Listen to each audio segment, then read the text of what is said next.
Hi friends, welcome to Appa's Garden. பூக்கள்ல பல வகை இருக்கு. அதுல இன்னைக்கு நாம பார்க்க போறது பால்சம் பத்தி தான்.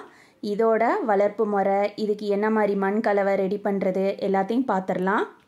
பால்சம் குறுகிய கால செடி. இது ரொம்ப நாளுக்கு இருக்காது நம்மகிட்ட.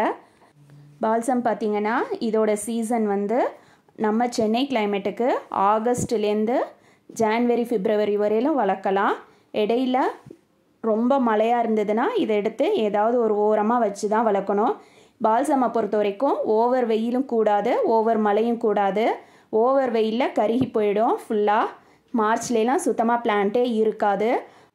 பால்சம் விதையிலேருந்து வளர்க்கக்கூடியது. இதோட விதைகள் பார்த்தீங்கன்னாக்கா ஆன்லைனில் பெரிய பெரிய வெப்சைட்ஸும் இருக்கும். அதில் நீங்கள் பார்த்து வாங்குங்க. நல்ல ஜெர்மினேட் ஆகக்கூடிய சீட்ஸு, மெச்சூரான சீட்ஸ் எல்லாம் கிடைக்கும். பால்சம் சீட்ஸை நீங்கள் சீட்லிங் ட்ரேலையும் போட்டு வளர்க்கலாம், இல்லை சின்ன சின்ன தொட்டிலையும் போட்டு வளர்க்கலாம். ஃபஸ்ட்டு ஸ்டார்டிங்கில் நம்ம வளர்க்கும்போது சின்ன தொட்டியில் தேங்காய் நார் மட்டும் போட்டு அதில் வளர்க்கலாம்.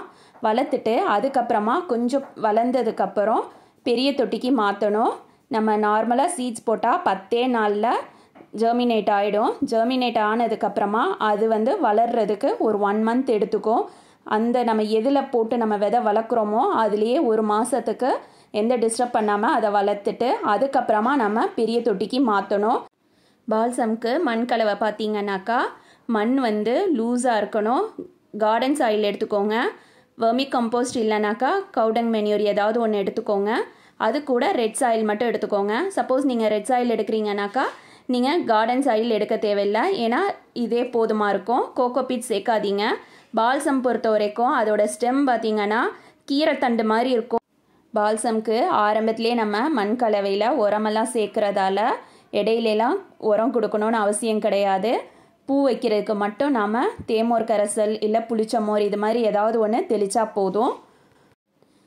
பால்சம் செடியை நம்ம பெரிய தொட்டிக்கு மாற்றி கிட்டத்தட்ட 1.5 மாதம் எடுத்துக்கிடும் அது பூ வைக்கிறதுக்கு. பூ வைக்க ஆரம்பித்ததுக்கப்புறமா நிறைய பூ வைக்கும். தொடர்ந்து பூ இருந்துகிட்டே இருக்கும். செடியில் பார்க்குறதுக்கு ரொம்ப அழகாக இருக்கும். பால்சமில் நிறைய வெரைட்டி இருக்குது. மல்டி பெட்டல் இருக்குது, அதுலேயே டபுள் பெட்டல் இருக்குது, எல்லா கலர்ஸ்லேயும் இருக்கும். பால்சமில் சிங்கிள் பெட்டலும் டபுள் பெட்டலும் சீக்கிரமாக சீட்ஸ் வைக்க ஆரம்பிச்சிரும். அதே இந்த மல்டி பெட்டல் அப்புறம் அந்த டபுள் கலர் இருக்கிறதெல்லாம் ரொம்ப சென்சிட்டிவான பிளான்ட்டு. சீக்கிரத்தில் சீட்ஸ்லாம் வைக்காது. பூ பூத்து முடிஞ்சதுக்கப்புறமா அந்த பூவோட எண்டிலேயே சீட்ஸ் வைக்க ஆரம்பிக்கும். சீட்ஸ் வைக்க ஆரம்பித்து அந்த சீட்ஸை அதிலே மெச்சூர் ஆகிறதுக்கு விட்டுறணும். அதுக்கப்புறமா நம்ம அதை கையில் தொடும்போதே வடித்து கொட்ட ஆரம்பிக்கும். கடுகு சைஸில் இருக்கும் சீட்ஸு. அதை எடுத்து நம்ம கலெக்ட் பண்ணி ஒரு கவரில் போட்டு ஃப்ரிட்ஜில் வச்சுட்டு நெக்ஸ்ட்டு சீசனுக்கு திரும்ப நம்ம அதே பால்சமை உருவாக்கிக்கலாம். பால்சம்க்கு அதிக தண்ணி தேவைப்படாது, ஓவர் வாட்டரிங் கூடாது. நிறைய தண்ணி கொடுத்தீங்கன்னா செடி அழுகி போயிடும். அளவாக தண்ணி கொடுங்க. உங்கள் கார்டனுக்கு அணில், புறா இது மாதிரி ஏதாவது வரும் அப்படின்னாக்கா உங்களால் சீட்ஸ் கலெக்ட் பண்ணுறது ரொம்ப கஷ்டம். இப்போ என்னோடய கார்டன்லேயே அணில் ரொம்ப தொல்லை கொடுக்கும். இந்த சீட்ஸ் எல்லாம் அது அணில் தான் சாப்பிட்ரும். என்னால் சீட்ஸ் கலெக்ட் பண்ணவே முடியலை. உங்கள் கார்டன்லேயும் டிஃப்ரெண்ட்டாக பூ வளர்க்கணும் அப்படின்னு ஆசைப்பட்டீங்கன்னா கண்டிப்பாக ஒரு டைம் நீங்கள் பால்சம் ட்ரை பண்ணி பாருங்கள். ரொம்ப அழகாக இருக்கும். தேங்க்ஸ் ஃபார் வாட்சிங். பாய்.